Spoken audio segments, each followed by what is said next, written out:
السلام علیکم ورحمۃ اللہ. نحمده ونصلي على رسوله الكريم اما بعد فاعوذ باللہ من الشیطان الرجیم بسم اللہ الرحمن الرحیم. قرآن مجید میں اللہ تعالیٰ نے چند پیغمبروں کو اولو العزم کا خطاب دیا ہے، جس کا مطلب یہ ہے کہ ایسے پیغمبر جو صبر کا پہاڑ تھے اور ان کی عزیمت میں، ان کے ارادوں میں اور دعوت دین کی راہ میں آئی ہوئی تمام مصیبتوں اور تکلیفوں میں صبر ایک بہت اہم چیز تھی اور عزیمت ایک بہت اہم چیز تھی. تمام فقہا اور علماء اس بات پر متفق ہیں کہ یہ اولو العزم پیغمبر 5 ہیں: حضرت نوح علیہ السلام، حضرت ابراہیم علیہ السلام، حضرت موسیٰ علیہ السلام، حضرت عیسیٰ علیہ السلام اور ہمارے پیارے نبی حضرت محمد مصطفیٰ صلی اللہ علیہ وسلم.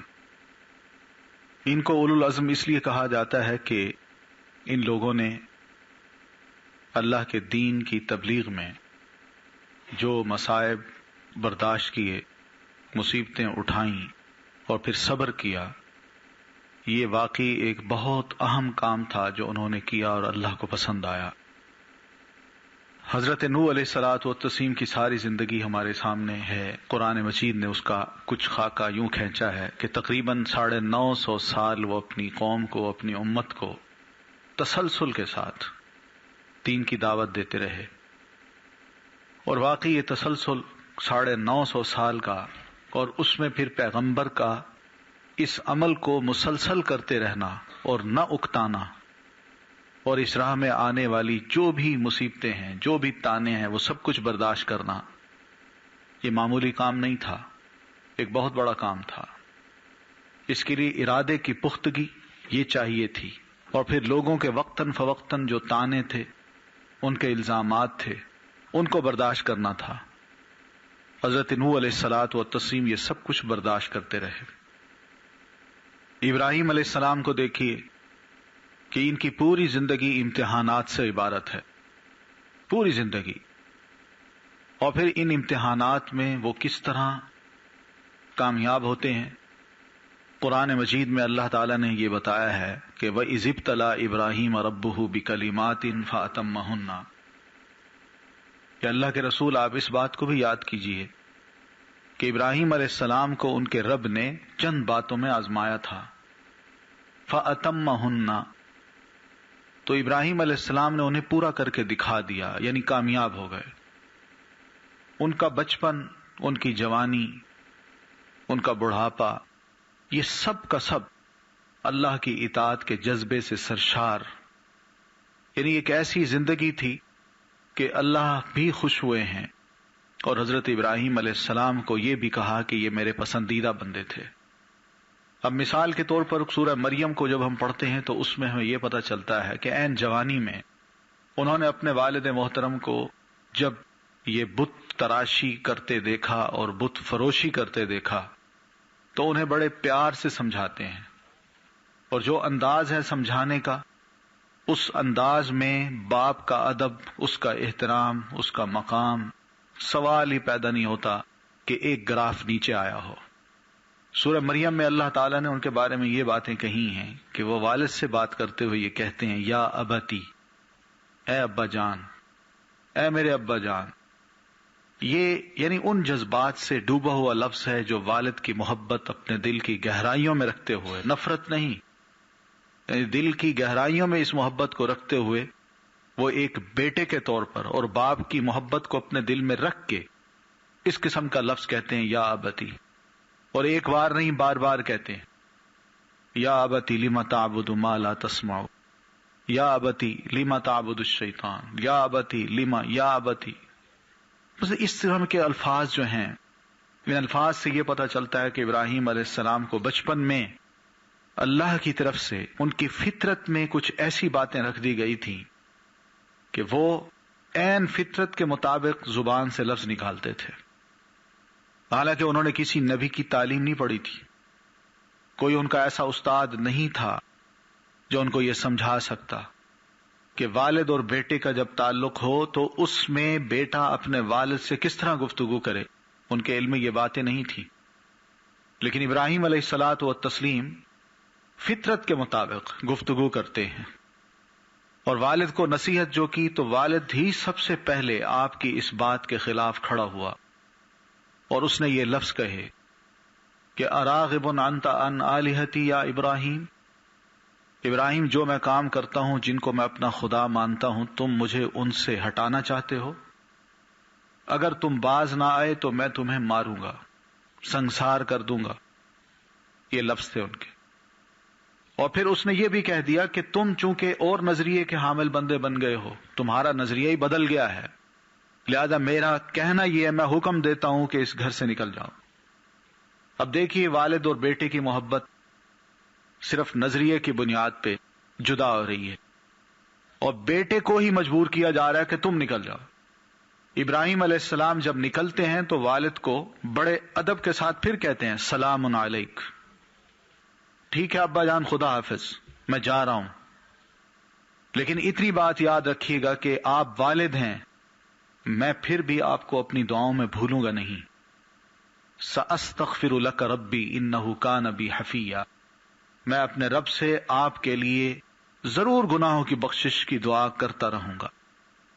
نیک اولاد کبھی بھی اپنے والدین کو بھولا نہیں کرتی، اور خاص طور پر اپنی دعاؤں میں. اس لیے کہ ابراہیم علیہ السلام کو ابھی اللہ نے یہ نہیں فرمایا تھا کہ تمہارا والد مشرک ہے تم اس کے لیے دعا مت کرو، لیکن بطور ایک بیٹے کے ان کا یہ فرض تھا کہ وہ جب تک اللہ کی تعلیمات نہیں آتی وہ اپنے والد کے لیے ضرور بخشش کی دعا کرتے. یہ ایک آزمائش تھی. یہاں سے حضرت ابراہیم علیہ السلام نکلے، شادی کی، حضرت سارہ علیہ السلام ان کی زوجہ محترمہ بنی.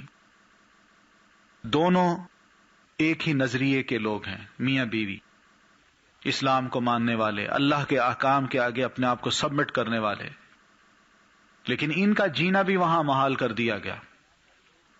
علاقہ چھوڑ کے دوسرے علاقے میں جا رہے ہیں ٹریول کر کے. نیت یہی ہے کہ ہجرت، بیوی ساتھ ہے.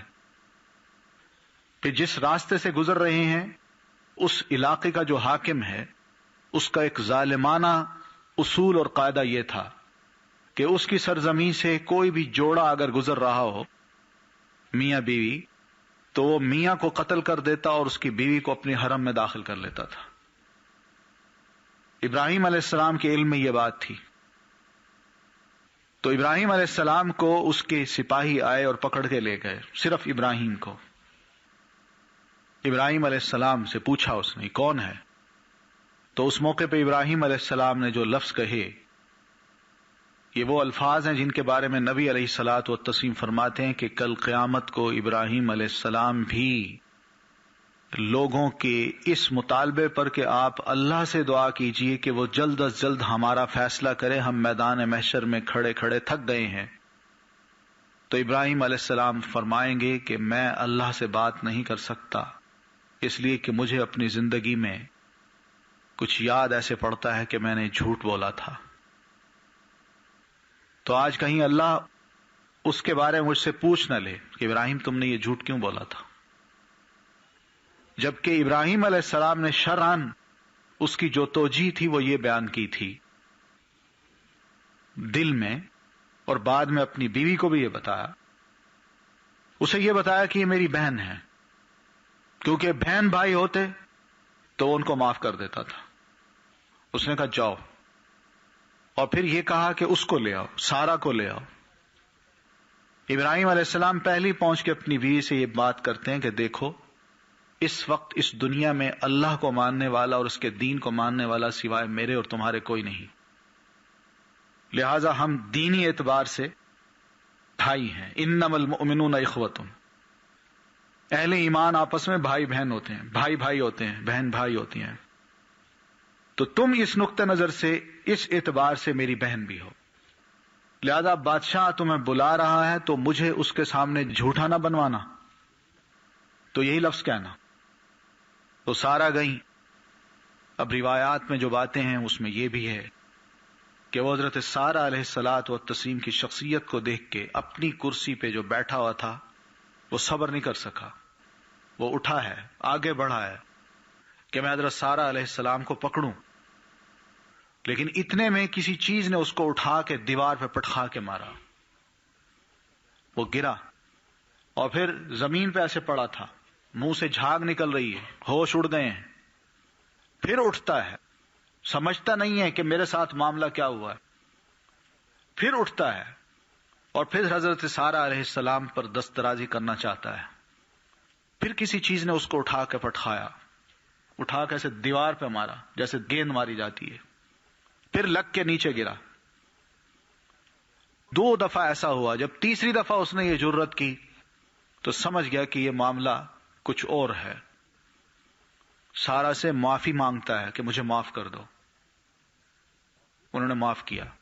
اور دوسری طرف حضرت ابراہیم علیہ السلام مصلی پہ کھڑے ہیں جہاں ان کا قیام ہے، دعا کر رہے ہیں اللہ میری عزت ہے اور زندگی کا معاملہ ہے، اس وقت تیرے ماننے والے اس دنیا میں صرف ہم 2 ہیں، ہمیں محفوظ رکھ.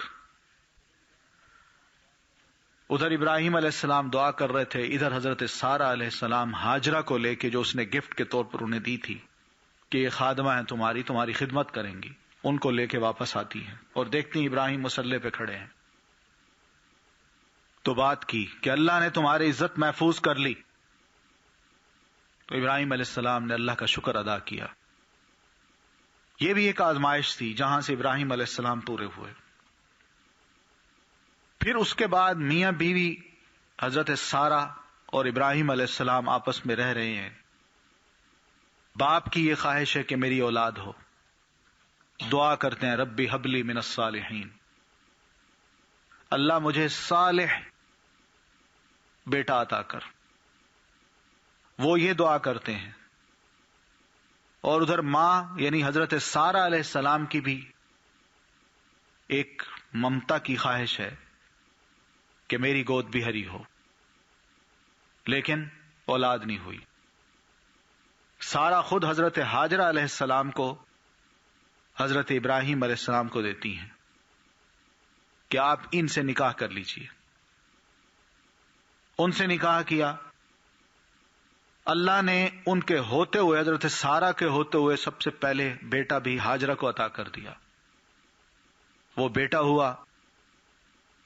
یہ ماں تھی ہاجرہ علیہ السلام، اور دوسری بیوی حضرت سارہ علیہ السلام جو ایک عورت تھی، ان کے دل میں ممتا جاگی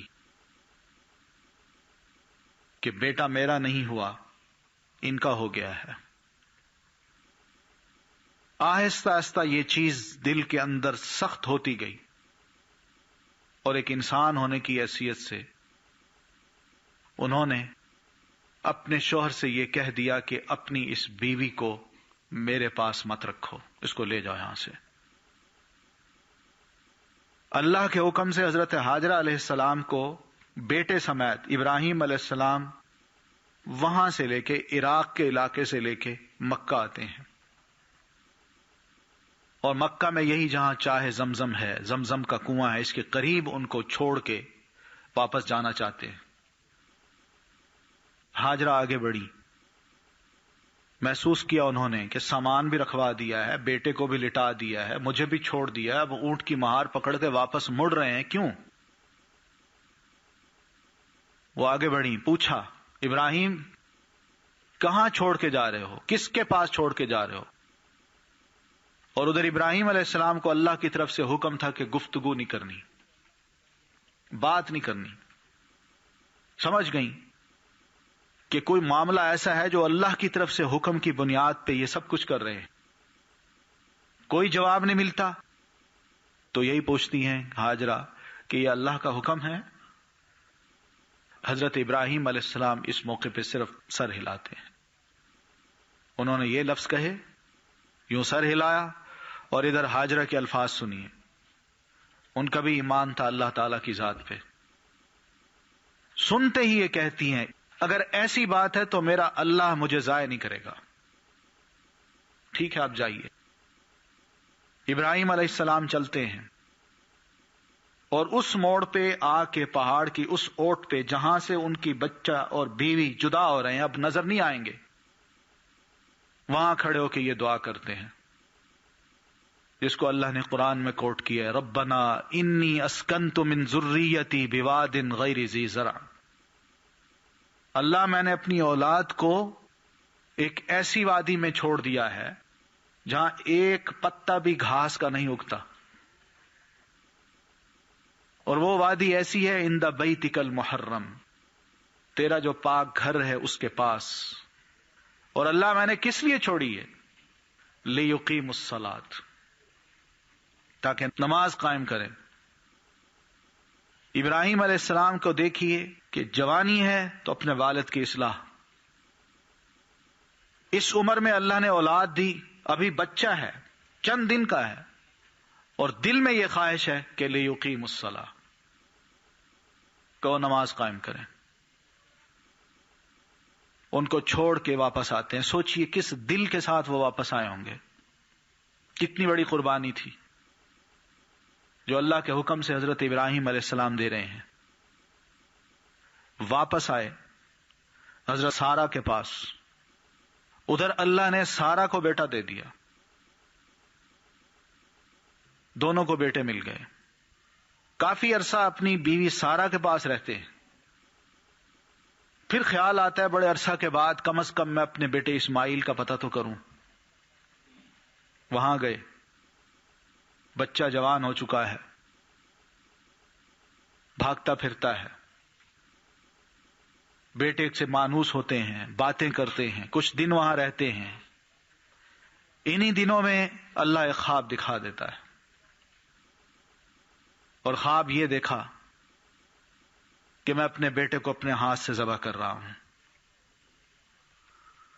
صبح ہوتے ہی اپنے بچے کو لیا اور یہیں چلتے چلتے پہاڑوں کے درمیان سے راستے میں ان کو خواب سنا رہے ہیں کہ بیٹا رات میں نے یہ خواب دیکھا ہے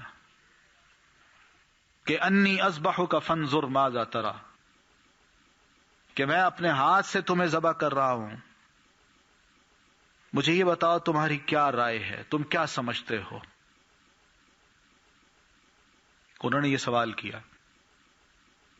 اب دیکھیے یہاں بھی قابل غور بات یہ ہے، ابراہیم علیہ السلام وہاں ہیں، بچے کو شعور کی آنکھ جب سے اس نے کھولی ہے پہلی دفعہ مل رہے ہیں، اس کی تربیت باپ نے نہیں کی، لیکن بیٹے کا جواب جو ہے یہ بتاتا ہے کہ اس کی تربیت بہتر انداز سے ہو چکی ہے، اور وہ سمجھتا ہے ان تمام معاملات کو، اس کو ماں بتا چکی ہے کہ بیٹا تمہارا باپ نبی ہے، اور نبی کا یہ کام ہوتا ہے، نبی کا یہ مقام ہوتا ہے، اور پھر باپ بھی ہے، باپ کے ساتھ ایک اولاد کا سلوک کس طرح کا ہوتا ہے، اور ایک اولاد کا سلوک باپ کے جو نبی ہو اس کے ساتھ کیسا ہوتا ہے، یہ ماں بتا چکی ہے، اور ماں اس کو یہ بھی بتا چکی ہے کہ بیٹا نبی کا جو خواب ہوتا ہے نا وہ ہمارے جیسے خواب نہیں ہوتے، وہ اللہ کی وحی ہوتی ہے، اللہ کی طرف سے ایک حکم ہوتا ہے، یہ سب کچھ بتا چکی ہے۔ والد نے جب یہ بات کی فانظر ماذا تری، بیٹا یہ خواب دیکھا ہے، کیا تمہاری رائے ہے؟ تو آگے جواب دیتا ہے یا ابت افعل ما تؤمر، ابا جان، پھر وہی الفاظ ہیں، باپ نے جو سلوک اپنے والد سے کیا تھا نا، جو عزت اپنے والد کو دی تھی، وہی عزت اب اس کو اپنی اولاد کے ہاتھوں مل رہی ہے۔ جو الفاظ والد نے اپنے والد کو بڑے پیار اور محبت سے کہے تھے اور بڑی مشکل صورتحال میں، وہی الفاظ انتہائی مشکل صورتحال میں چھوٹا بیٹا باپ کو کہہ رہا ہے، کہتے یا ابت افعل ما تؤمر، ابا جان جو حکم آپ کو دیا گیا آپ اس کو کر ڈالیے۔ اب یہ جو حکم دیا گیا آپ کر ڈالیے، یہ کیا چیز ہے؟ بیٹے نے اپنے والد سے یہ نہیں کہا ابا جان اتنے عرصے کے بعد ملاقات ہو رہی ہے، میری تو بڑی حسرتیں تھیں کہ میں آپ کے ساتھ بیٹھتا، باتیں کرتا، آپ مجھے کچھ سکھاتے، پڑھاتے. اور پھر ابا جان دوسری بات یہ کہ میں آپ کا اکلوتا بیٹا ہوں. اللہ نے اتنے عرصے کے بعد آپ کو دیا اور آپ مجھے یہاں چھوڑ گئے، اللہ کے حوالے ہی کر گئے. میں یہاں پلا بڑھا اور اب میں جوان ہو رہا ہوں تو آپ مجھے یہ کہتے ہیں، اور پھر خواب کی بنیاد پہ مجھے ذبح کر رہے ہیں. آپ کیسے والد ہیں؟ کیسی باتیں کر رہے ہیں آپ؟ بجائے ان الفاظ کہنے کے بیٹا اپنے والد سے کہتا ہے یا ابتی، ابا جان افعل ما تؤمر، اللہ نے جو آپ کو حکم دیا آپ کر ڈالیے. یہ تربیت کا نتیجہ ہے، بہتر تربیت کا، کہ ماں نے سمجھا رکھا تھا کہ باپ کا خواب وحی ہوتا ہے اور اس وحی کو ماننا ایک ایک مسلمان کا فرض ہے. تم چوں نہ کرنا، اس کو اللہ کا حکم سمجھنا. اس لیے میں کہہ دیا. پھر ساتھ یہ بھی کہا کہ ابا جان اگر کہیں یہ سمجھیں کہ شاید آپ کے ذبح کرتے وقت میں بے صبرے پن کا مظاہرہ کروں گا تو ستجدنی انشاء اللہ من الصابرین، آپ کیجئے، گردن حاضر ہے، آپ مجھے انشاءاللہ صبر کرنے والوں میں سے پائیں گے. میں کوئی واویلا نہیں کروں گا، کوئی شور نہیں مچاؤں گا، ایک آنسو تک نہیں بہاؤں گا. یہ ہے بیٹا اور وہ ہے والد. قرآن مجید نے اس کا نقشہ کچھ یوں بھی کھینچا ہے، فلما اسلما، پھر جب دونوں باپ بیٹے نے اپنے آپ کو جھکا دیا. اسلما، باپ کا جھکانا یہ ہے کہ میں نے خواب دیکھا ہے، اللہ کی طرف سے حکم آیا ہے، کیا میں اپنے بیٹے کو ذبح کرتا ہوں کہ نہیں؟ باپ تیار ہے کہ ٹھیک ہے اللہ تو نے بڑھاپے میں اولاد دی، ایک ہے، تو اگر یہ مانگتا ہے تو میں دینے کو تیار ہوں. اور بیٹے نے سبمیشن یہ دکھائی کہ والد نبی ہے، ان کو اللہ نے خواب میں حکم دیا ہے، میں اس کو مانتا ہوں، میں نہ نہیں کرتا، میں بھی حاضر ہوں. وَتَلَّهُ لِلْجَبِينِ، اور ان کو نیچے گرا کے ان کی پیشانی کو سامنے کیا تاکہ ان کے گلے پہ چھری پھیریں. تو نادیناہ، این چھری وہ پھیرنا چاہتے ہیں، گلے پہ رکھی بھی ہے، آنکھوں پہ پٹی خود بھی باندھی ہے، بیٹے نے بھی باندھی ہوئی ہے. تو نادیناہ، ہم نے اس موقع پہ آواز دی. آپ سوچئے یہ نادیناہ کے جو الفاظ ہیں، اللہ کی کتنی توجہ ہوگی اس لمحے پر.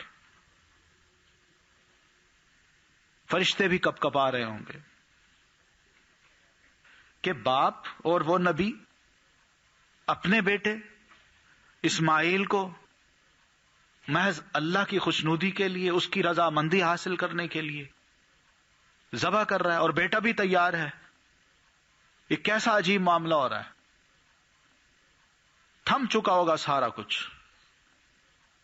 اس موقع پہ آواز یہ آئی کہ ابراہیم قد صدقت الرؤیا، مان گئے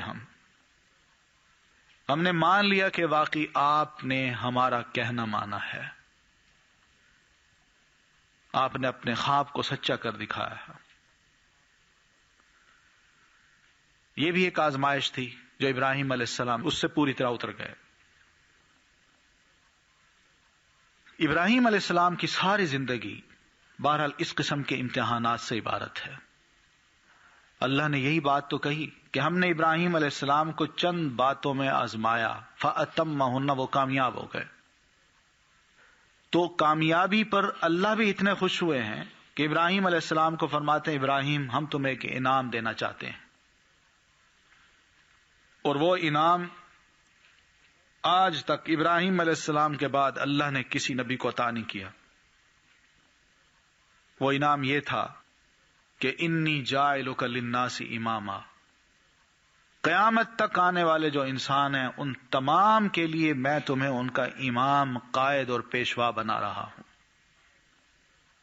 اور ابراہیم علیہ السلام کو بنایا گیا، وہ اس طرح بنایا گیا کہ ابراہیم علیہ السلام کی یہ دو اولادیں اسحاق اور اسماعیل، اسحاق سے جتنے بھی نبی بعد میں آئے ہیں وہ اسحاق علیہ السلام سے آئے،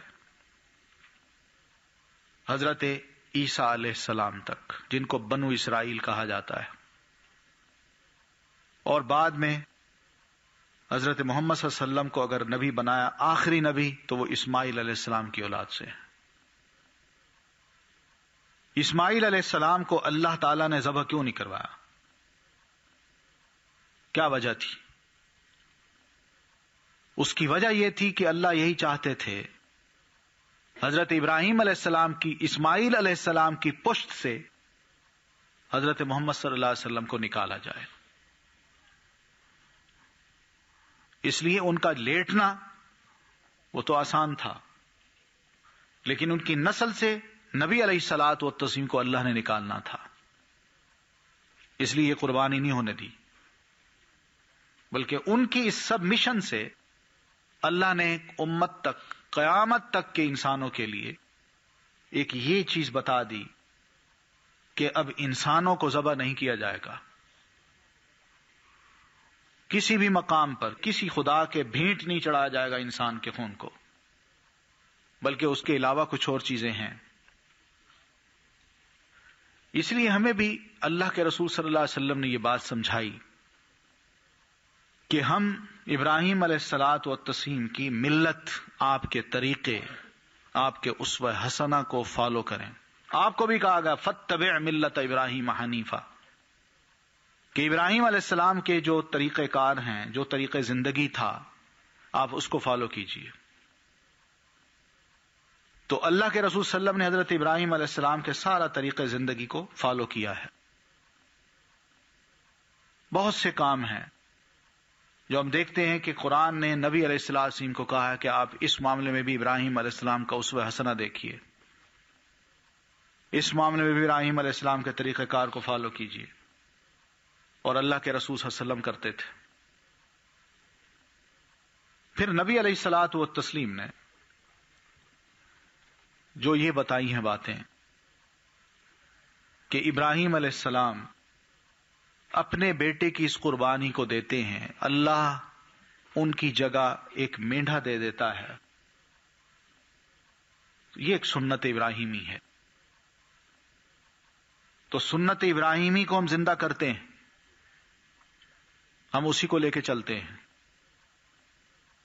اور پھر آپ نے ساتھ یہ بھی فرمایا کہ جو بندہ بھی قربانی کا جانور جو صحیح سالم ہو، طاقتور ہو، موٹا ہو، اس کو اللہ کی راہ میں جب ذبح کرتا ہے تو گویا وہ سنت ابراہیمی کو زندہ کر رہا ہوتا ہے۔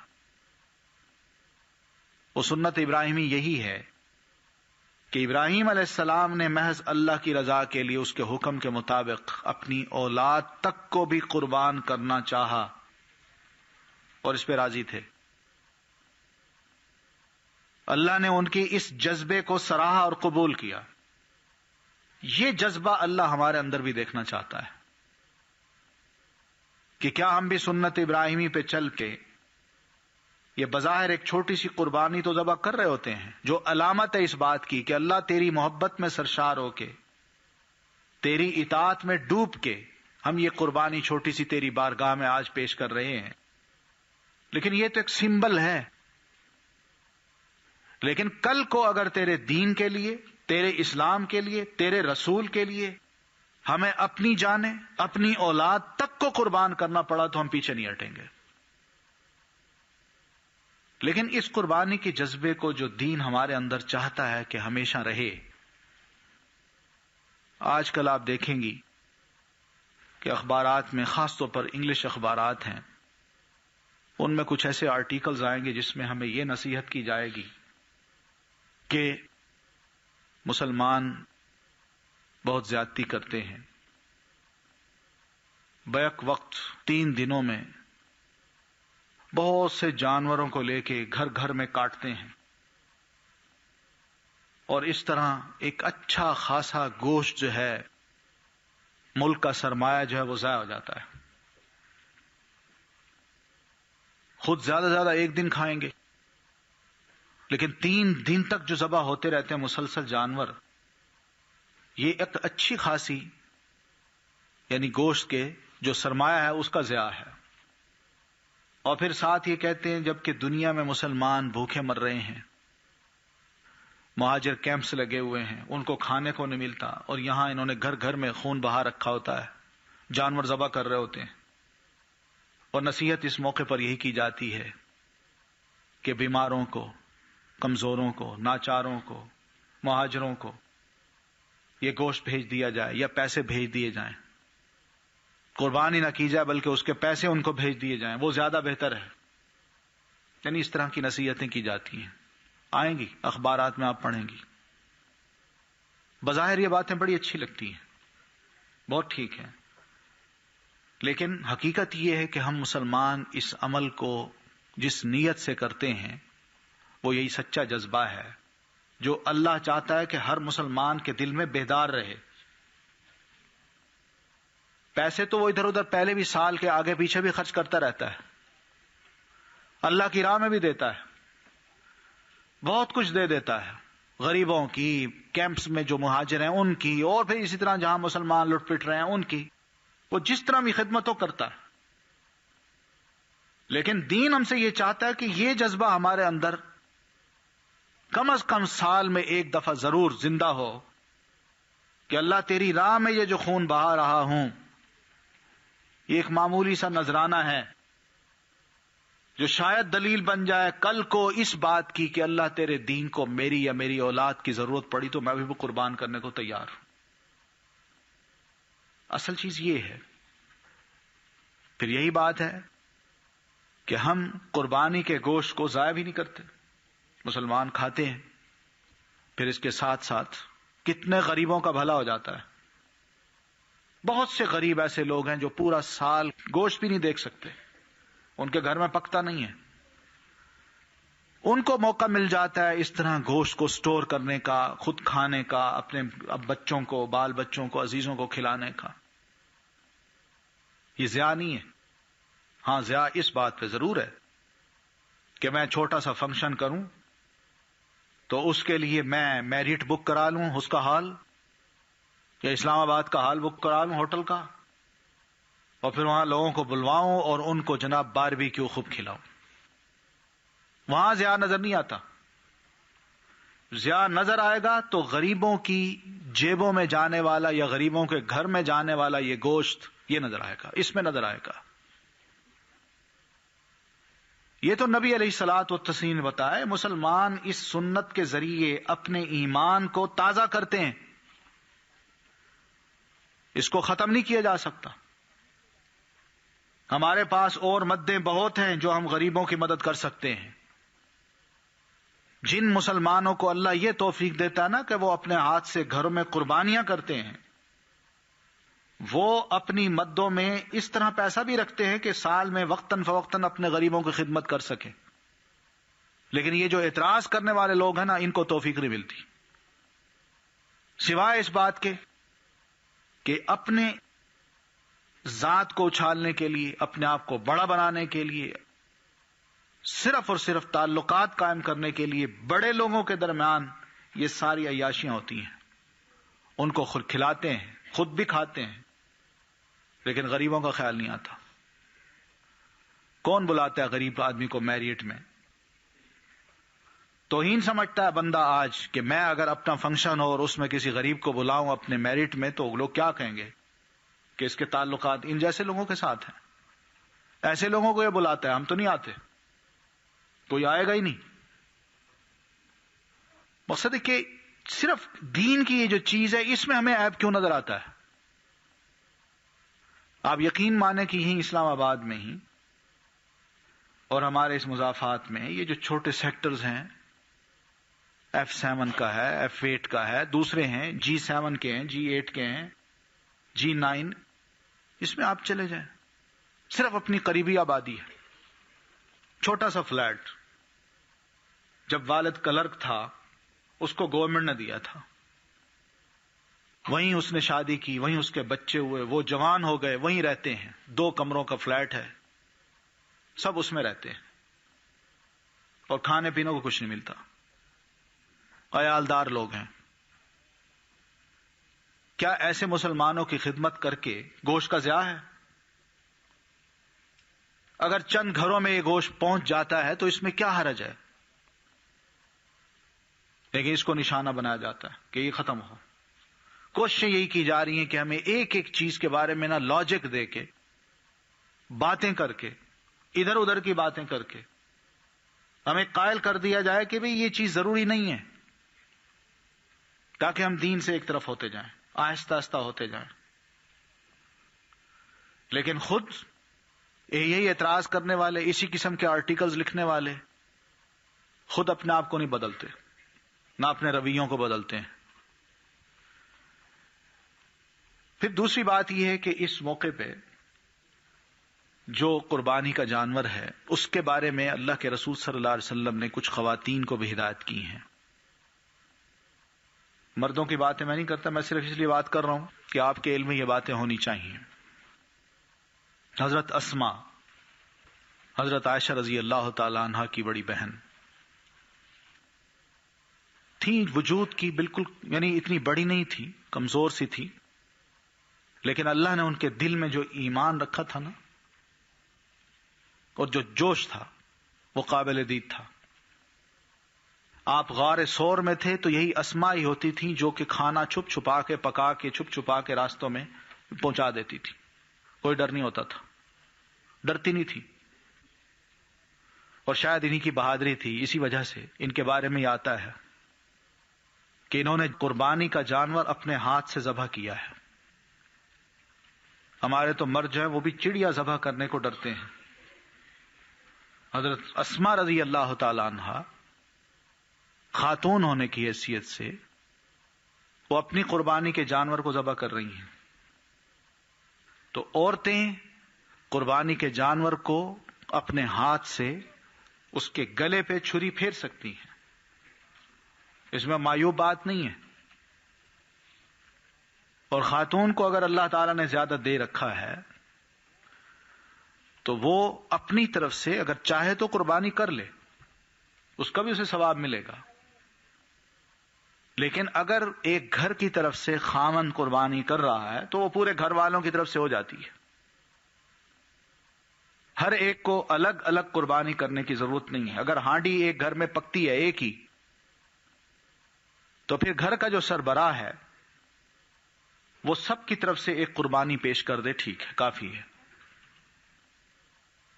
پھر اس میں یہ بات بھی ہے کہ ہمیں یہ پتہ چلتا ہے کہ اللہ کے رسول صلی اللہ علیہ وسلم نے یہ فرمایا کہ قربانی کا جانور نماز پڑھ کے ذبح کرنا چاہیے، اس سے پہلے نہیں۔ پہلے اگر کوئی کرے گا نماز سے پہلے تو وہ تو یوں سمجھے کہ ایسے گوشت تھا، اس نے خریدا یا بیچا یا کاٹا اپنی ضرورت کے لیے، وہ قربانی نہیں ہوگی۔ نماز کے بعد فوراً پہلے دن کا ثواب زیادہ، پھر دوسرے دن کا، پھر تیسرے دن کا۔ احادیث میں یہ بھی آتا ہے کہ اللہ کے رسول صلی اللہ علیہ وسلم فرماتے ہیں کل ایام التشریق ذبح، حدیث میں یہ آتا ہے کہ قربانی کا دن اور ایام التشریق یہ سب کے سب ذبح کے دن ہیں۔ تو بہرحال حدیث میں یہ آتا ہے، اس سے یہ پتہ چلتا ہے کہ جس وقت بھی ذبح کیا جائے اس کا ثواب مل سکتا ہے، ایسی بات نہیں ہے۔ یہ بات مسنون ہے کہ اللہ کے رسول صلی اللہ علیہ وسلم نے فرمایا کہ اگر آدمی صبح ہوتے ہی، عید والے دن صبح ہوتے ہی، آپ کا مسنون طریقہ یہ تھا کہ آپ کچھ کھاتے نہیں تھے، اس وقت روزہ ہوتا تھا، اور نماز پڑھ کے گھر تشریف لاتے، قربانی کا جانور جب ذبح ہو جاتا، وہ پکتا، تو اس سے آپ اپنی افطاری کرتے تھے۔ مسنون طریقہ یہی ہے کہ گھر میں جو قربانی کی جانی ہے وہ عید کی نماز کے فوراً بعد اس کو ذبح کیا جائے اور اسی کو پکا کے اسی سے افطاری کی جائے۔ لیکن اگر واقعی بہت دیر ہو تو پھر نماز کے بعد کسی بھی چیز کے افطاری بندہ کر سکتا ہے، کھا لے۔ عام طور پر اللہ کے رسول نے اسی بات کو پسند کیا ہے۔ تو بہرحال یہ جو گفتگو میں نے کی ہے، میں صرف یہ کہنا چاہ رہا تھا کہ دین نام ہے قربانی دینے کا۔ انبیاء کرام کو اولو العزم کا جو ٹائٹل ملا ہے وہ اسی بنیاد پہ ملا ہے۔ اسی بنیاد پہ حضرت ابراہیم علیہ السلام کو امامت ملی، اور ابراہیم علیہ السلام کی زندگی میں یہ جو چیزیں آئی ہیں اللہ کو اتنی پسند آئیں کہ اس امت کو سمجھا دیا کہ کہ اس سلسلے میں حضرت ابراہیم علیہ السلام کو ضرور اس امت نے بھی فالو کرنا ہے، تاکہ یہ جذبہ ان کے اندر بھی بیدار رہے۔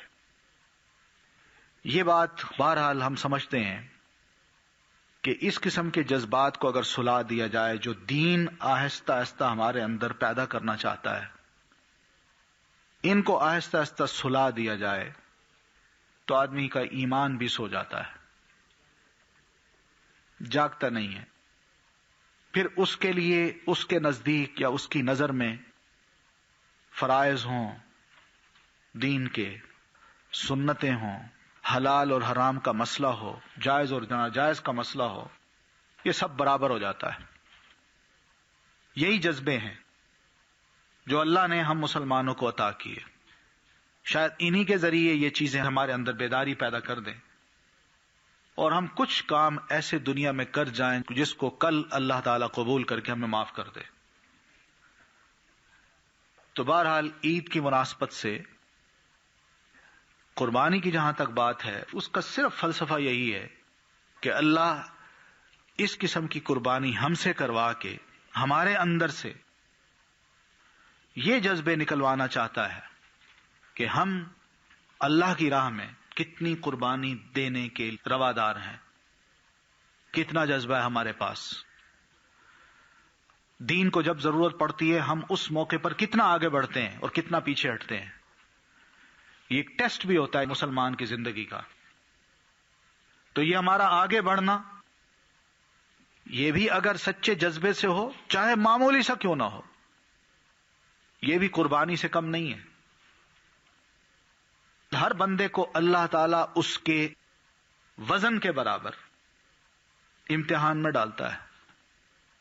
میرا جتنا ظرف ہے اتنا ہی اللہ نے مجھے امتحان میں ڈالنا ہے، میں جتنا برداشت کر سکتا ہوں اتنا ہی اللہ دیکھتا ہے، جتنا میرا ایمان ہے اتنا ہی اللہ تعالیٰ مجھے امتحان میں ڈالتا ہے۔ تو اس لیے یہ امتحانات زندگی میں جب آتے ہیں تو وہ قربانی بھی ہم سے مانگتے ہیں۔ یہی قربانی دینا، یہی ہے شعار ابراہیمی، ملت ابراہیمی کا ایک اہم حصہ جس کا ہم ایک جزو ہیں، اور پھر ہمیں اس قسم کے کام کر کے اللہ کی رضا ہی حاصل کرنا ہوتی ہے اور کسی کی نہیں۔ تو بہرحال یہ چند باتیں تھیں جو میں نے مناسب سمجھا کہ آپ کو عید سے پہلے کر دی جائیں۔ جزاکم اللہ۔ یہ سوال آیا کہ میں نے سنا تھا کہ قربانی عید کی نماز پڑھنے کے بعد کرنا ضروری ہے۔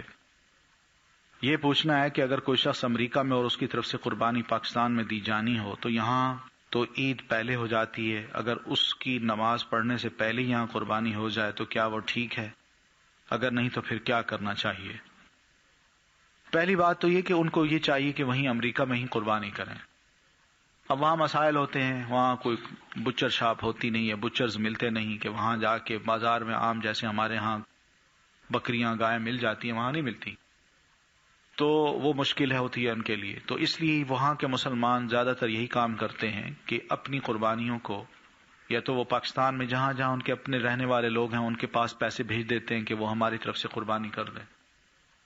تو اس میں بہتر یہ ہوگا کہ آپ اپنی نماز پڑھ کے اس کے بعد ان کی قربانی کریں، آپ اپنی نماز پڑھ کے، کیونکہ یہاں قربانی کی جا رہی ہے، ثواب ان کو ملنا ہے۔ تو ان کے ٹائمنگ سے نہیں، ہمارا جو ٹائمنگ ہے جہاں قربانی کی جا رہی ہے اس کے ٹائمنگ سے یہ قربانی وہیں ہونی چاہیے۔ تو یہاں پر جب آپ نماز پڑھ لیں گی تو نماز کے بعد ان کی قربانی کی جائے تو یہ مناسب ہے۔ عید کے دن جو روزہ رکھا جائے گا اس کے لیے سحری کھانا کیا ضروری ہے؟ نہیں۔ صبح جب آپ نماز کے لیے اٹھیں گی تو جو ہی آپ کی آنکھ کھلے گی، چاہے نماز کی اذان سے پہلے کھلے یا اذان کے بعد کھلے، بس اس وقت سے آپ کا کھانا پینا ختم۔ آپ اٹھ کے چاہے رات کے 3 بجے اٹھیں کہ اس نیت سے اٹھی ہیں کہ اب میں نے سونا نہیں ہے، یعنی اس نیت سے آپ اٹھی ہیں کہ اب میں نے سونا نہیں ہے، نماز پڑھنی ہے، نماز کے بعد پھر قرآن شریف پڑھنا ہے، اتنے میں تیاری کرنی ہے اور پھر اس کے بعد نماز پڑھنے جانا ہے۔ تو اگر اس نیت سے اٹھی ہیں تو بس وہی آپ کا اٹھنا جو ہے اسی وقت سے یہ روزہ شروع ہو جائے گا۔ ورنہ حدیث میں تو یہ بھی آتا ہے کہ صحابیات جو ہیں اس دن اپنے دودھ پیتے بچوں کو بھی دودھ نہیں پلاتی تھی، نماز پڑھ کے ان کو دودھ پلاتی تھی۔ عید الاضحیٰ کے دن رکھا جانے والا روزہ جو قربانی کے گوشت سے افطار کیا جاتا ہے سنت سے ثابت ہے یا نہیں؟ کیونکہ ہمارے علاقے کے مولوی صاحب منع کرتے ہیں اور بدعت کہتے ہیں۔ یعنی کیا مطلب؟ یعنی گوشت سے افطار کرنے سے منع کرتے ہیں یا گوشت کے افطار سے ہی سنت کہتے ہیں؟ روزہ رکھنا منع کہتے ہیں؟ روزہ پورے دن کا تو نہیں ہے، صرف اس وقت سے لے کر عید کی نماز پڑھنے تک کا ہے۔ تو نماز کے بعد افطاری جو ہے وہ مسنون یہی ہے کہ جیسے میں نے عرض کیا ہے کہ اللہ کے رسول صلی اللہ علیہ وسلم فرماتے ہیں قربانی کا جو جانور آپ نے ذبح کرنا ہے اسی کا گوشت پکا کے کھائیں، اس سے کھولیں، بس اتنی بات۔ سارے دن کا روزہ نہیں ہوتا یہ۔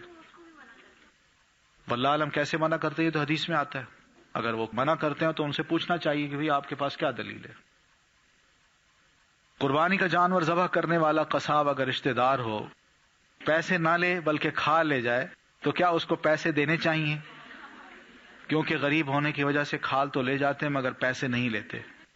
نہیں، آپ اس کو پیسے دیں، کھال نہ دیں، اس لیے کہ جانور جو ہے نا وہ سارا یعنی ذبح کے بعد اب اس کی ایک ایک چیز اس قابل ہے کہ وہ غریبوں کو دی جائے یا آپ اپنے پاس رکھیں، بس۔ اچھا، یہ جو مسئلہ ہے نا کہ جانور جب ذبح کیا جائے تو اس کے گوشت کے 3 حصے کر لیے جائیں، یہ مسئلہ ایسا نہیں ہے کہ 3 حصے کیے جائیں، ضروری نہیں ہے، کیونکہ اس میں ہوتا پھر یوں ہی ہے کہ جب 3 حصے ہوتے ہیں نا تو پھر کیا ہوتا ہے کہ اچھی اچھی بوٹیاں گھر کے لیے رکھ لی جاتی ہیں، اس میں کلیجی بھی نکال لی جاتی ہے، اور جو باقی جو چھیچڑے وغیرہ ہوتے ہیں وہ کہتے ہیں دے دو اس کو۔ ایسا نہیں، کسی کو دینا ہے تو اچھی چیز دیجیے، بے شک آپ بھی اچھی کھائیں لیکن دوسرے کو بھی اچھی دیجیے، لیکن یہ ضروری نہیں ہے کہ اس کے 3 حصے آپ کریں کہ ایک حصہ آپ کا اور ایک رشتہ داروں کا اور ایک غریبوں کا، یہ مسئلہ نہیں ہے۔ آپ چاہیں تو سارے کا سارا غریبوں کو دے دیں، اور چاہیں تو آپ ضرورت مند ہیں تو بے شک آپ اپنے پاس رکھ لیں، یہ بھی مسئلہ ہے۔ اگر ضرورت مند ہیں تو آپ اپنے پاس بھی سٹور کر کے رکھ لیں، کوئی حرج نہیں۔ اصل چیز تو وہ قربانی جو آپ نے کر ڈالی، جس نیت سے آپ نے کی وہ آپ کی قبول ہو گئی۔ اسی لیے تو قرآن مجید میں اللہ نے فرمایا نا لن ینال اللہ لحومها ولا دماؤها ولکن ینالہ التقوی منکم، اللہ کو تمہارے گوشت جانور نہیں پہنچتے، ان کا گوشت نہیں پہنچتا، ان کا خون نہیں پہنچتا، بلکہ وہ تقوی جو دل کے اندر ہے وہ پہنچتا ہے۔ تو اس لیے یہ جو مسئلہ ہے اس کو ذرا یوں دیکھیے گا۔ تو کوشش یہ کیجیے کہ قصاب کو آپ پیسے دیں، اس سے طے کر لیں، اسے کہیں کہ ہم تمہیں پیسے دیں گے، اس جانور کی ایک بوٹی تک نہیں دیں گے، بس۔ اس میں حکمت کیا ہے کہ قصائی کیوں گوشت نہ لے؟ لوگ وجہ پوچھتے ہیں، اس لیے کہ وہ تو قصائی ہے، اس سے ہم نے طے کر لیا کہ بھئی ہم نے تمہیں اس جانور کا کتنے پیسے لو گے؟ اس نے کہا میں 200 روپے لوں گا، ٹھیک ہے ذبح کرو اور چلے جاؤ، یہ پیسے لو۔ آپ کھال کو کسی غریب کو دے دیجئے، گوشت بھی غریبوں کو دیجئے، اس کا جو حق تھا وہ تو اپنی محنت کر لے گیا، وہ تو کر سکتا ہے، وہ بنا سکتا ہے، لیکن غریب کے پاس اس دن کچھ نہیں ہوتا، تو اس لیے غریب کو آپ گوشت دیجئے۔ یہ غریب نہیں ہے، یہ دن میں 5-6 جانور ذبح کرے گا اور سب کے گوشت جمع کر لے گا اور خود کہے گا میں تو قربانی کرنے کے قابل ہی نہیں ہوں، تو یہ تو بڑی غلط بات ہے۔ ہم اس کو حوصلہ دیں کہ بھئی تم قربانی بے شک نہ کرو، ہم سے تھوڑا تھوڑا گوشت لے کے شام کو اچھا خاصا سٹور کر لو، اور پھر وہ ماشاءاللہ بڑے سمجھدار ہوتے ہیں، ان کو پتہ ہے کہ اس جانور کی کون سا حصہ گوشت کا بہتر ہوتا ہے، وہی لے جاتے ہیں، وہی چن لیتے ہیں۔ اس لیے یہ مناسب طریقہ نہیں ہے۔ کیا بیوی کے لیے بھی قربانی کرنا جائز ہے جبکہ وہ خود سے کچھ نہ کماتی ہو؟ کیا خاوند جو قربانی کرے گا اس میں بیوی کو بھی کوئی اجر و حساب ملے گا یا نہیں؟ بالکل ملے گا۔ بیوی کے لیے قربانی کرنا جائز نہیں ہے، مقصد یہ ہے کہ جو خاوند کرے گا اس کا ثواب سب کو ملے گا، جو بھی اس کے سبارڈینیٹ ہیں، بیوی ہے، بچے ہیں، سب کو انشاءاللہ ثواب ملے گا۔ آپ نے جب یہ فرمایا نا کہ ایک قربانی گھر کے سربراہ کی طرف سے پورے گھر والوں کے لیے کافی ہو جاتی ہے، تو اس کا مطلب یہی ہے، یعنی پورے گھر والوں کو ثواب ملتا ہے، اس لیے کہ یہ دونوں بہرحال گھر کو چلا رہے ہیں، اس لیے یہ بات نہیں ہے کہ وہ جب تک خود نہ کرے گی اس کو ثواب نہیں ملے گا، اس کو بھی مل جائے گا انشاءاللہ۔ سنا ہے قربانی 3 دن ہوتی ہے، تو قربانی 10 ذی الحج اور ایام التشریق بھی تو 4 دن ہوتے ہیں۔ ہاں، قربانی کا دن اور ایام التشریق یہ جو الفاظ ہیں ایام التشریق کی ڈیفینیشن یہی کی گئی ہے کہ 11، 12 اور 13 یہ جو 3 دن ہیں ان کو کہا جاتا ہے ایام التشریق۔ تشریق اس کو اس لیے کہتے ہیں کہ ان راتوں کو چاند جو ہے وہ خوب چمکتا ہے، تو شروق سے ہے، شروق کا مطلب ہے چمکنا، تشریق اسی سے ہے چمکنا۔ باپ گھر کا سربراہ ہے لیکن اس کے بچے بھی نوکری کرتے ہوں تو کیا لازمی ہے کہ گھر کے سربراہ کے ساتھ ان کے بچوں کو بھی لازمی قربانی کرنا پڑے گی، جبکہ بچے اپنی نوکری کے ذریعے تنخواہ جو ملتی ہے وہ باپ کو دیتے ہوں؟ کافی ہے، پھر ایک قربانی کافی ہے۔ ہاں، بچے کا اگر کوئی اپنا گھر ہے، وہ اپنے یعنی شادی شدہ ہے تو وہ اپنی طرف سے کرے گا، لیکن جب ایک گھر میں رہتے ہیں، ہانڈی ایک ہی پکتی ہے اور ایک ہی والد ہے جو سب کی سرپرستی کر رہا ہے، تو باپ کی طرف سے ایک قربانی جو کافی ہے۔ میری والدہ اپنی طرف سے تو ہر سال قربانی نہیں کرتی، مگر میرے والد صاحب جو وفات پا چکے ہیں ان کی طرف سے ہر سال قربانی کرتی ہیں، اپنے والدین اور ساس سسر کی جانب سے کرتی ہیں، کیا اس طرح قربانی ہو جاتی ہے؟ نہیں، والد صاحب کی طرف سے بھی کریں، اگر اللہ نے والدہ کو دے رکھا ہے اور وہ سربراہ ہیں گھر کی تو پھر وہ اپنی طرف سے کریں، گھر والوں کی طرف سے ایک کر دیں قربانی اپنی طرف سے، لیکن والد کی طرف سے جو مرحوم ہو چکے ہیں ان کی طرف سے بھی قربانی دی جا سکتی ہے، کرنی چاہیے۔ یعنی طریقہ یہی ہونا چاہیے کہ اگر دوسرے کی طرف سے پہلے دی جا رہی، پہلے اپنی طرف سے بندہ کرے، پھر اس کے بعد جو فوت شدگان ہیں جن کے ساتھ زیادہ تعلق تھا ان کے لیے بھی قربانی کی جا سکتی ہے۔ فوت شدہ رشتہ داروں کی طرف سے بھی قربانی کر سکتے ہیں، ہاں کر سکتے ہیں، کیونکہ نبی علیہ السلام کی طرف سے بھی اگر آپ قربانی کرنا چاہیں کوئی قربانی، اللہ کے رسول صلی اللہ علیہ وسلم کو اس کا ثواب ملے تو وہ بھی ہو سکتی ہے۔ یہ مسئلے وہ ہیں جو اللہ کے رسول نے بتائے ہیں ٹیکسٹ میں، یہ قیاسی نہیں ہے، یعنی ایک چیز کو سامنے رکھ کے اس کے مطابق یہ کہہ دیں کہ چلے اگر یہ ہو سکتی ہے تو پھر یہ بھی ہو سکتا ہے۔ یعنی مثلا یہ اللہ کے رسول نے بتایا، کوئی حج نہیں کر سکا، فوت ہو گیا، تو اس کی طرف سے کوئی حج کرنا چاہے آپ نے فرمایا کر لو، لیکن آپ نے یہ نہیں فرمایا کوئی نماز نہیں پڑھ سکا، فوت ہو گیا تو اس کے رشتہ دار اب نمازیں اس کی طرف سے پڑھ لیں۔ یعنی اس قسم کے غلط قیاس ہم نہیں کریں گے۔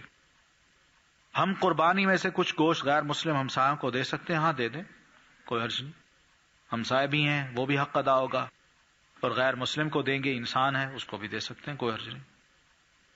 اگر بیٹی گھر کی سربراہ ہو تو گھر والوں کی طرف سے قربانی کر سکتی ہے، بالکل بڑے اعتماد سے کر سکتی ہے۔ جو شخص قربانی کرتا ہے وہ نہ ناخن کاٹ سکتا ہے اور نہ بال کٹوا سکتا ہے، کیا اس میں شیو بھی آتی ہے؟ تو کیا اس میں بال نہیں ہوتے؟ اور کیا اس کے گھر والے بھی بال یا ناخن نہیں کاٹ سکتے؟ سب کے لیے پھر یہ ہوتا ہے کہ کوئی بھی بال ناخن نہ کاٹے، اس لیے کہ جس گھر میں قربانی ہو رہی ہوتی ہے اللہ کے رسول نے فرمایا ہے کہ اس شخص کو یہ چاہیے کہ پہلی ذی الحجہ چاند دیکھتے ہی اس کے بعد سے لے کر قربانی کرنے تک وہ اپنے ناخن یا بال نہ کاٹے، تاکہ اس کو پورا ثواب ملے۔ یہ بھی ایک قربانی ہے، اگر اس کو دیکھا جائے تو یہ بھی ایک قسم کی قربانی ہے۔ جس شخص پر قرضہ ہو کیا اس پر بھی قربانی واجب ہے؟ قرضہ واقعی اگر مجبور ہو کے لیا ہے تو وہ بے شک نہ کرے، لیکن بعض اوقات ہوتا یوں ہی ہے کہ میں نے مثلا اپنی بچی کی شادی کرنی ہے، اب برادری ہے بہت بڑی تو قرضہ لینا ہے، ان کو میرٹ میں کھلانا ہے، تو بعد میں مقروض ہو جاتا ہوں، جب قربانی اتنی بڑی میں قربانی دیتا ہوں اور چھوٹی سی اللہ کی راہ میں قربانی دیتے ہوئے میں کہتا ہوں جی قرضہ ہے، تو یہ مناسب نہیں، یہ رویے ہمارے مناسب نہیں ہیں۔ ہم اللہ تعالیٰ کو کیا کرنا چاہتے ہیں؟ دھوکہ دینا چاہتے ہیں؟ کیا اللہ تعالیٰ ہمیں جانتا نہیں ہے؟ کہ ہم کن کے جذبوں کے ساتھ یہ سارے کام کر رہے ہوتے ہیں اور کہاں ہمارے جذبے مردہ ہوتے ہیں؟ برائے کرم بتائیے کتنا قرض ہو تو قربانی دینا ہے یا نہیں دینا؟ نہیں، یہ نہیں، بندے کی اپنی حالت ہے، قرض کی کوئی نہیں، بعض اوقات انکم بہت کم ہوتی ہے، قرض 10,000 بھی بہت مشکل لگتا ہے ادا کرنا، 5,000 بھی بندہ نہیں ادا کر سکتا، اور بعض اوقات اتنی انکم ہوتی ہے کہ بندہ 5 یا 15 لاکھ بھی اگر دینا چاہے تو بڑی آسانی سے دے سکتا ہے۔ یہ نہیں، بندے کی اپنی کیفیت پر ہے، اس کی آمدنی پر ہے۔ اگر عید کی نماز پڑھنے کے بعد ابھی قربانی کا گوشت نہیں پکا تو کیا قربانی کا گوشت ہی کھانا شرط ہے یا کہ کوئی اور چیز بھی کھا سکتے ہیں؟ اگر صبر نہیں ہو سکتا اور گھر میں بڑی اچھی اچھی چیزیں اور پکی ہوئی ہیں تو کھا لیں۔ مسنون میں نے بتایا کہ مقصد ہے کہ اللہ کے رسول یہی کرتے تھے۔ اگر 3 جانوروں کو ایک ساتھ ذبح کیا جائے، 2 تو تھوڑی دیر تڑپ کر مر جائیں، جبکہ جو سب سے پہلے ذبح ہوا وہ تڑپتا رہے، کیا اس کا مطلب یہ ہے کہ اس کی صحیح رگ نہیں کٹی؟ اور اگر ایسا ہے تو کیا وہ جانور حلال ہوگا؟ اگر کوئی اناڑی ہے قصائی تو یہ ہو سکتا ہے کہ وہ زیادہ تڑپا رہا ہو. حضور صلی اللہ علیہ وسلم نے اس سلسلے میں ہمیں یہ تاکید کی ہے کہ جب قربانی کے جانور کو ذبح کرنا چاہیں تو ایک دو کام پہلے کر لیں. ایک تو یہ کریں کہ اپنی چھری کو خوب تیز کر لیں، ایک کام تو یہ ہو. اور دوسرا یہ کہ جب اس کے گلے پہ چھری پھیریں تو اس کی رگ کاٹ دیں، شاہ رگ. وہ جب کٹے گی تو اس طرح اس کا خون جو ہے وہ بہہ جائے گا، اور وہ تڑپے گا بھی صحیح، ایسی بات نہیں ہے، وہ تڑپے گا. صحت مند جانور جو ہوتا ہے نا وہ تڑپتا ہے. اور لٹا کے جب اس کو ذبح کیا جاتا ہے نا، اس کا بھی ایک فلسفہ ہے. وہ یہ ہے کہ جو ہی اس کو لٹایا جائے تو اس کا سارا خون جسم کا جمع ہو کے نا گلے پہ آ جاتا ہے. ہمیں کوئی پکڑ کے نا ایسے لٹائے نا تو دیکھیں ہماری کیا حالت ہوتی ہے، فوراً ہمارا یعنی حالت ہی تبدیل ہو جائے گی، سب کچھ یہاں جمع ہو جائے گا. تو وہ گھبرا جاتا ہے، اس کا سارا خون وہاں جمع ہوتا ہے، چھری چلتے ہی اس کا خون سب باہر نکل آتا ہے. اسی لیے جب اس کی کھال کاٹی جاتی ہے تو اس کے جسم پہ کہیں خون نظر نہیں آتا. لیکن اگر کھڑے کھڑے اس کو گولی مار دی جائے تو وہ جہاں کہیں بھی آپ اس کی کھال کاٹیں گے وہاں آپ کو خون نظر آئے گا. تو یہ تو ایک بڑا اچھا طریقہ بتایا گیا ہے کہ اس کو لٹایا جائے تاکہ اس کا خون بالکل ہر جگہ سے نکل کے ایک جگہ آ جائے، اور جب آدمی گوشت کاٹے تو صاف ہو. یہ فائدہ ہے. تو بہرحال طریقہ یہ ہونا چاہیے کہ آپ کسی ایسے قصائی کو لیں جو کہ جانتا ہو کہ ذبح کس طرح کرنا ہے. یہ بہت پھرتے ہوتے ہیں، اس دن ہی سب کچھ سیکھ لیتے ہیں لوگ. چھریاں کانٹے ہاتھ میں پکڑے ہوتے ہیں اور گھر گھر دروازے کھڑکا، جی ہاں جی قربانی کا جانور. ہم جس کو دیکھتے ہیں جس کے ہاتھ میں ہے چھریاں ہیں ہم سمجھتے ہیں یہ قصائی ہے، حالانکہ وہ اناڑی لوگ ہوتے ہیں. انہیں پتہ ہے کہ لوگوں کو ضرورت ہے کون کس حد پہ بیٹھے گا، اس لیے وہ منہ مانگے پیسے بھی لیتے ہیں، گوشت بھی ضائع کر جاتے ہیں. اس لیے جو تجربہ کار قصائی ہوں ان کو ضرور لینا چاہیے، اور جو نمازی ہوں ان کا بھی خیال کرنا چاہیے. اس لیے کہ نیک آدمی کے ہاتھ کا ذبح کیا ہوا وہ اچھا رہتا ہے. ان کو پتہ ہے کہ مسنون طریقہ کیا ہے، ہم نے اس کو کیسے ذبح کرنا ہے. وہ ذبح کرتے وقت یہ نہیں کہ یہ اللہ اکبر کی بجائے انا للہ و انا الیہ راجعون نہیں پڑھتا. جانوروں کی کھالیں اکثر مختلف تنظیمیں لے جاتی ہیں، ان کو دینا جائز ہے. اگر وہ واقعی مستحق ہیں، دین کا کام کر رہی ہیں اور غریبوں کی خدمت وہ کرنا چاہتی ہیں، مستحق لوگوں کو دیتی ہیں تو ضرور دیجیے. ہمارے ہاں کوئی آرگنائزیشنز تو ہے نہیں، حکومتی سطح پر اس کی سرپرستی نہیں ہے، تو اس لیے یہ چیزیں جگہ جگہ جو ہمیں نظر آتی ہیں یہ معیوب نہیں ہیں. اگر واقعی وہ لوگ بہتر کام کر رہے ہیں تو آپ دیجیے ان کو، ورنہ کسی مستحق کو دیکھ لیں جو آپ کے قریبی رشتہ دار ہوں، جو غریب ہوں، آپ ان کو بھی دے سکتی ہیں. اچھا جی، السلام علیکم.